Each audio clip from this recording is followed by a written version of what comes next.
Second of all, it's not a character that can be easily dove. With that being said, we're walking through the game. 5 seconds. All right, let's jump right into this, boys and girls. Game number 2 is about to begin as we hit the land of dawn. It's going to be Echo versus Onic. Oh, already. That aggression early on, Sanji gonna have to back off here, but still, I mean, kind of what we expect. Now, my biggest question for you here, Dave, is how do you think that matchup in the jungle?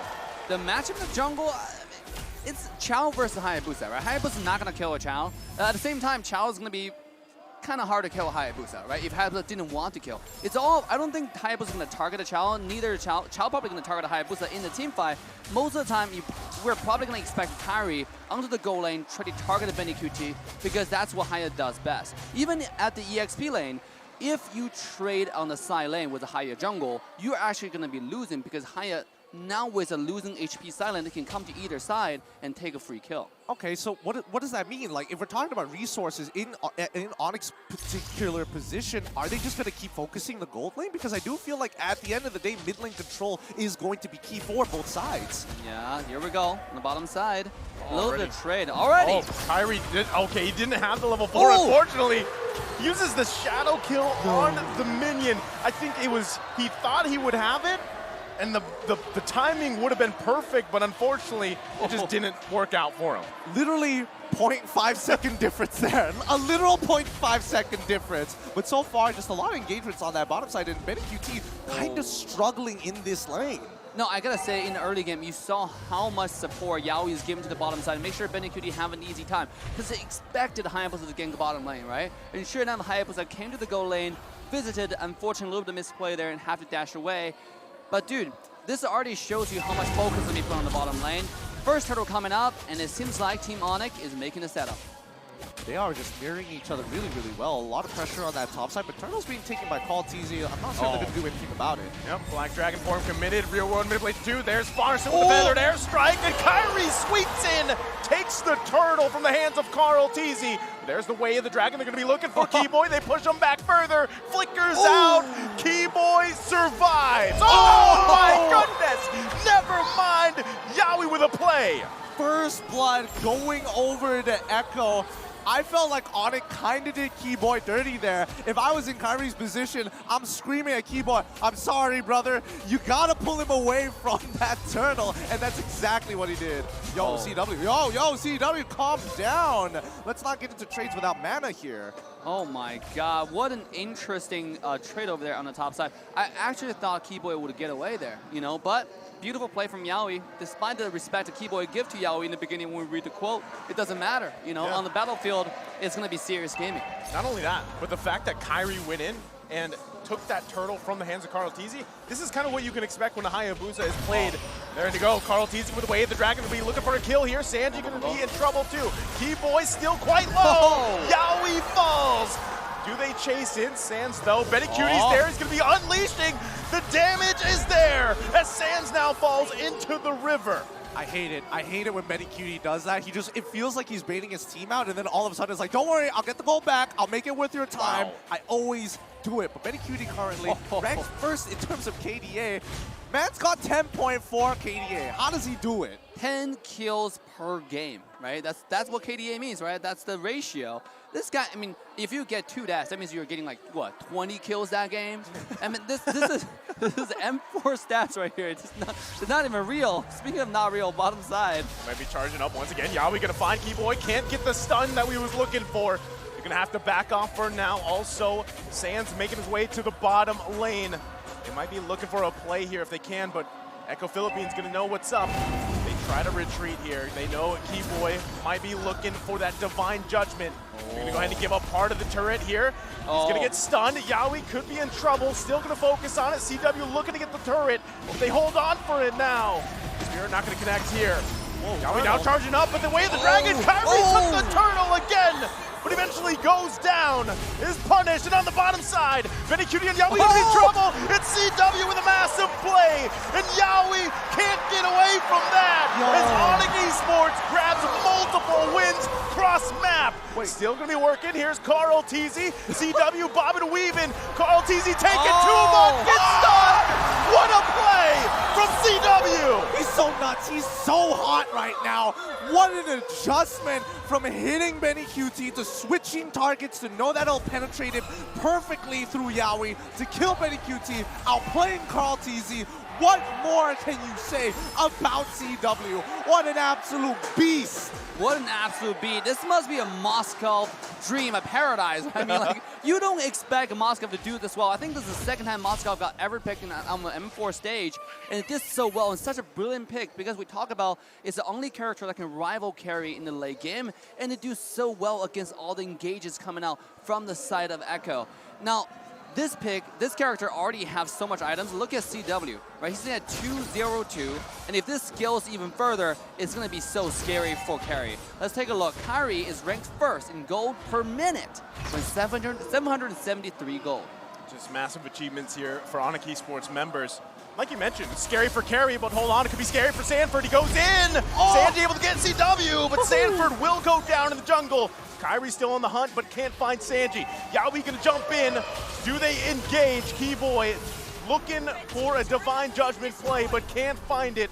They call it off. Huh. I'm interesting. I'm surprised Keyboy didn't want to go for the counter engage here, but look at the side lanes right now. Kyrie already has the first initial push, so I'm guessing that they wanted to get a turret off of this. If not, I would have been I don't know. I can't say for sure that they can get the kill onto Yawi there, and there is still flicker from Keyboy, but I doubt the damage was there, so hopefully we'll see something else. Go ahead and pull Carl TZ here, looking for the kill. He's gonna get out with the Jikundo. Able to survive for now. Turtle is up here. It's gonna be crucial how they do this. Everybody having the ultimates here. Sanford does not have that Black Dragon form. He's gotta be careful. The initiation isn't gonna be there. They're gonna buy some more time. Right now, both pushing and pulling. Kyrie just gonna go grab his buff. All right, so they go for the reset here. Oh man, I really need to know what Sands has in terms of items. How much damage does he really have? And it's only 7 minutes into the game, 20,000 overall team goals. So I'm assuming that it's one item and a half here? Just an estimate, just an estimate. Here we go. Another 5-on-5 at the Turtle. Right now, half health. Carl TZ trying to get in range. Got to get the vision. There's the Black Dragon form. Sands responds with the real world manipulation. Yawi goes in. They find Sands. Kyrie on the backside. Carl TZ quite low. CW finding Carl TZ. And it's another turtle secured. Yawi has to get out. Kyrie looking for another as he finds Sanford. Wow. Oh, wow. CW, I don't know what to tell you. CW is making Moskov look more and more meta. The more games he plays on it, the longer this game goes. Just pull up the highlight reel. It's CW's game right now. Now, what's the talking point today? We had versatility versus volatility, right? Yep. I mean, look at this. We have Melissa today, we have Moskov today. We have so many different characters showing up that usually doesn't show up today. Oh, here we go, Keyboy. They're gonna go ahead and pull Carl TZ here, but he's quite tanky himself. Not gonna go down just yet. Onic Esports though, but look at the bottom side, Kyrie! 1 versus 2, make it 3 as Sanji's there. He's gonna be taken down as Sanji grabs the kill. But at what cost? That's what I like to say it, right? And I think it's worth it, because if you shut down Benny Qt's farm, stop him more and more, it's only gonna make CW farm more. Speaking of that, CW trying to unleash here. Carl TZ gonna be in trouble. Way the Dragons are trying to disengage. Can't find the kill as he falls. Sanford could be in trouble too, but Sanji helping him disengage. Gets the stun off, and still Onic Esports pressing every part of the map here. Wow, I don't know. CW's micro mechanics are kind of disgusting. That Spear of Destruction has a slight bit of a slow, and that was more than enough to slow down Carl TZ, so he couldn't close that distance and hit with that third hit of the Jikundo. But well done all across the board. Onic is feeling it right now, and if they keep up this momentum, Echo is not going to be able to recover. look at the Moscow attack speed. This guy's going full attack speed at this point, right? With Inspire? Yeah. Dude, by the way, for those who did not know, Moscow got a buff where now the penetration is 100% damage, right? And an all proc attack effect. So basically, if carry stands in the back, he doesn't have to target your back line. He has to target your front line. If anyone stands close to their front line, it's going to die. And in this case, you have a front line. You have a Chow, who is kind of like a Fragen in a sense, right? You have a Yu Jones coming in. So this is just one of the brilliant picks, and now it's only getting scarier as Onic skills into the late game. I mean, not only talking about scaling, but the fact that Kyrie is 3 levels ahead of Carl TZ right now. it is, I mean, you're wondering, was this Cho jungle pick the best decision? And now it's Echo Philippines going to try to push Onic Esports off this Lord. But they know what's going on here. Look at that, the flicker did come in. They find Minicutie, but he's able to survive for now. Sanford with a massive setup and play on the backside. They're still working for it. Boots there to help out, looking for a kill himself. Kyrie, though, gets kicked away from Carl Teasy. Goes back for the shadow kill. Can he get the kill? Kyrie making things turn around, but now he's the focus as Sandy takes out Kyrie. Another trade, but this time in favor of Echo. Oh man, Sanford survives 1 HP literally, but now Sanji is kind of left out in the open here. Keyboy and Sans respecting Yaoi and Minicutie. Nicely done. Wow. Trading skills here. Now, I do want to point out, CW get caught in that situation, right? This is not, I just saw the spear fly around. Yeah, and same. You scared me a little. Actually, I got scared, you know, a little bit there. But Backdraw was saying, yeah, CW, he got caught out a little bit just now, right? Yep. You have to be more careful with his positioning. Yes, Kyrie can find the assassination, but Echo's tightening up their rotation at this point, right? It's a late game team fight. As the main damage source, CW will have to wait Yuzhong's position, right? Where Yuzhong is. Because if Yuzhong expend that ultimate, the Black Dragon form, the Dark Dragon form, he's done. Then you can jump in and do the damage. Before that, if he shows anywhere, that can spell doom for the side of Onic, right? It's really the time to stay patient and stay calm. I want to dive a little bit more into this because, again, if we're talking about Sanford, I think the one ability that pulls it all together is this Petrify, and Onic need to be extremely aware of this, but let's see, Yaoi. Yaoi going to go in, finding the mark that he's looking for. Boots getting punished here. And again, the strength of this Kufra pick, you can't hear him in the bush. Late game carry. You know, that's what we're talking about. This is actually the Valley game of Watch, right? Yeah. You just can't ignore the carry damage late game. Here we go. The lore fight. This is a 5v4 now with Hayabusa making his way into team fight. The concealed play gonna come in. They find the divine judgment. Sanford, he's so low. Finally gonna take it out. Let's go. CW unleashing. Can't get the immortality. Gonna miss the spear. But Keyboy falls. Another trade. Onic Esports still holding on for this Lord. Oh my goodness, I can't believe Echo is slowly just playing this war of attrition, etching back at it. CW, this is so dangerous. He's got to be careful here. Sanji there, gonna get spotted out. Lord gonna go ahead and reset for now, but just look at CW. The attack speed, the damage is massive. Carl Teasy's gotta respect it too. CW's gotta be careful on his positioning. They also need to wait for Keyboy to make his way here. We're back to the stalemate for this Lord. I mean, 12 minutes into the game. This is right now the battle for marksman, to be honest, right? Like, if whoever dies first, whichever marksman dies first on each side, it's going to have a huge advantage. Now, CW just now and Carry both stay alive. That's why the team fight never ended. It kind of ended, but also never ended, right? Because nobody want to go in anymore because they know how scary the marksman can be. And they're probably sitting at equalized farm right now. So it all depends on who engaged better and who's the position better. Speaking of position, here we go. Another skirmish coming up. Well, they're going to be hunting still for CW here. They got the vision they needed. Hosclaws also picked up by CW. Looking to get that sustain, but still, I think both teams waiting for the first misstep here as Kyrie went back to the base. Yeah, but I think this Lord is going to fall into the hands of Echo right now. I mean, Hayabusa has to go down bot side. They're going to lose in tier 2. So Echo is just putting them in a stranglehold right now. And if they get their hand, no, Yaoi. Yaoi, concealed play gonna come out, looking for two! They get a massive setup here on the backside of the Lord. And Sanford causing chaos, now gonna be focusing on Sands. Kyrie still waiting patiently, might try to steal the Lord here. Carl Teasy knows he's there. They're gonna press him back, has the shadow kill and retreat. And this is looking like an Echo Philippines Lord.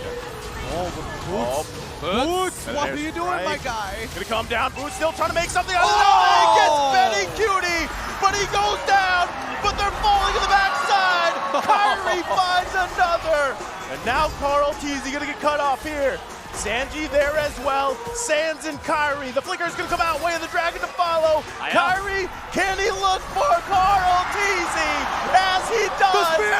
The spear's gonna miss. And now Sanji, wings by wings out. Sands still looking for him, but can't catch him. What a massive turnaround for Onic Esports. Keyboy. The winter trumpet. But still comes in, looking for the last one, the shutdown. I can't can't deal with this right now.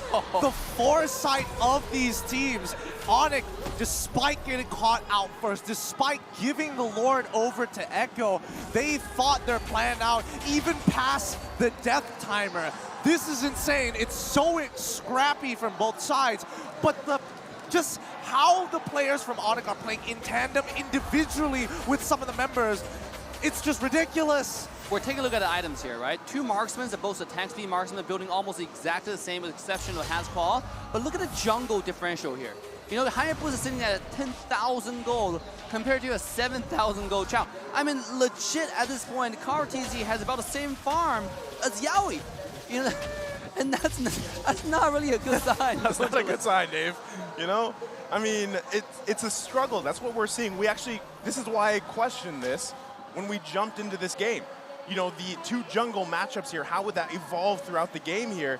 And yes, you have a disengaged tool. You also have an engaged tool in KarTZ, but we are seeing some amazing decisions come out from every member of Onic Esports, and those are the things that are falling into place for them, turning these fights that look like a disadvantage into an advantage. Oh yeah, and I mean, despite the fact that KarTZ was behind for a majority of this game, his one goal is to make sure that Kyrie as well as CW have the most difficult time to play the game. Oh, the Way of the Dragon is such a game changer, similar to the Divine Judgment. So right now, it really comes down to battle spell economy once again. Your favorite. Yeah, man, we're in a recession right now, so it's kind of rough. I mean, it's rough all across the board, but now that we're stabilized and both sides have really started to reset, they're starting to think a little bit further. How do I bait out a spell, or how am I going to change, not change, but condition my opponent in terms of the way that I use my combinations of abilities? Oh my god, what a stalemate at this point. Even though Echo being pressured all the way to the high ground base, but look at the total gold. There's not too much gold differential, right? I mean, it just shows you probably the gold that's missing on KarTZ is going more to Sanji, going to the middle lane. He's getting a lot of farm. He's 6-1 and 5. The next lore comes up. This is the lore that determines who will win the game in a lot of ways, right? Unless a lot of people die, but it seems like at this point Onyx is already set up, and they need this win because they need the morale boost to go into the next game. Because if Echo get this is match point, and it seems like KarTZ is going to be the first one who make a move. Well, we're back to the Lord dance here, gentlemen. And they're going to go ahead and try to get the position. KarTZ is still going to work on it for now, but look at the positioning of the members of Onic Esports. Kyrie also doesn't want to overcommit to this either, trying to get that advantage. Keep an eye on Keyboy. Conceal play going to come out here. Looking on the backside. Yaoi and Benny Cutie waiting patiently. They get the Winter Truncheon out. The Flicker 2. Feathered Airstrike. They're going to get sandwiched in. CW is in a massive display here. He goes down. He's out of position. It's a double for Benny Cutie. And that's already the advantage Echo Philippines needs for this evolved Lord. Onic Esports with a massive blunder. What can I say about Sanji's mechanic? This guy's a reflex god, right? Twice in a row, he Winter Truncheon, I-frame the Flicker ultimate from Kaja. I mean, what else do you want from a mid laner, right?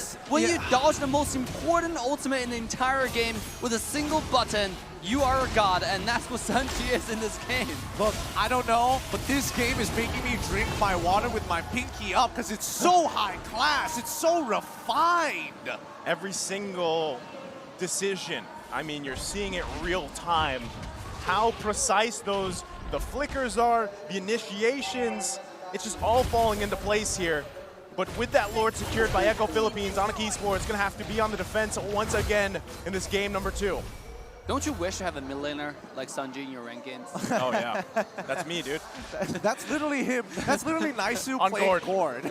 True, but just now the play from Onic Indo was actually really, really good, right? The conceal play, going to the back line, getting Sanji first, take away the threat from Moscow. But unfortunately, they did not expect the mechanic. You know, the micro comes in. You find the lockdown in KarTZ, but they're going to lose the tier 2 here. They've got to deal with this Lord. I'm watching on the bottom side. Feathered Airstrike going to come down. The Sands looking for a moment to set up here with that real world manipulation, but they can't find it just yet. CW and Boots working on the Lord. They lose the turret. Echo Philippines happy with that. Kyrie, though, keep an eye on him as well. Pushing those lanes, cutting those lanes the best he can. KarTZ on the hunt, though. Not going to let him invade any longer. Wait, he's not out of the waters yet. Go. Oh, no. The Juke's coming out. The Retribution, though, they're going to be looking for him. The Shadow Kill comes out. He's got no backup just yet. Kyrie, the bomb, the weave! How does he escape? The Divine Judgment gonna come down, but Yawi with a set, and Kyrie goes back. Able to grab a kill. Everybody's low. Massive play from Kyrie. Onic Esports. How is he doing it? Kyrie, the master. Dave, look at me, man. This is, what can you say about, there is no need for analysis. Kyrie just showed off why he deserves to be the best in the world, and they're going for more. Sanji gonna wait their Tron, but it's 3 members. You can't escape that, Sanji. He's still there. His immortality gonna be popped, but at what cost? As he's a killing spree for Sands, and that's it. It's a wipeout. Onic Esports marching to the crystal, and they even the series in a 1-1. Wow. Oh my God. What a finish. What an